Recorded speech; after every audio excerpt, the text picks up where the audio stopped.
next term of 4 in the series.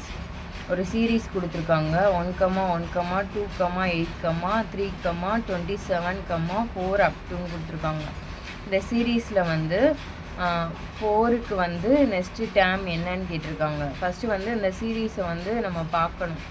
பார்த்தோன்னா இப்போ வந்து ஃபஸ்ட்டு என்ன டேம் இருக்குது, 1 இருக்குது. செகண்டு வந்து 1 இருக்குது. தேர்டு வந்து 2 இருக்குது. அடுத்து ஃபோர்த்து வந்து 8 இருக்குது. அந்த மாதிரி கண்டினியூ ஆகி போயிட்டே இருக்குது. இப்போ பார்த்தோன்னா பாருங்களேன், இந்த 2 வந்து க்யூப் பண்ணால் நமக்கு என்ன கிடைக்குது, 8ங்கிற டேம் வந்து கிடைக்குதா. அப்போ 1 க்யூப் பண்ணால் நமக்கு என்ன கிடைக்குது, 1 கிடைக்குது செகண்ட் டேம். அதே மாதிரி ஃபோர்த்து டேம் வந்து 8, ஃபிஃப்த்து டேம் வந்து 3, அதே மாதிரி சிக்ஸ்த்து டேம் வந்து 27. அப்போ ஃபோர்த்து டேம் என்னது, 4. நெக்ஸ்ட் டேம் என்னது, 8th டேம். 4 க்யூப் பண்ணால் 64ன்னு கிடைக்குது. அப்போ கரெக்டான ஆப்ஷன் வந்து நமக்கு என்னதுன்னா டிங்கிற ஆப்ஷன் தான் வந்து கரெக்டான ஆப்ஷன்.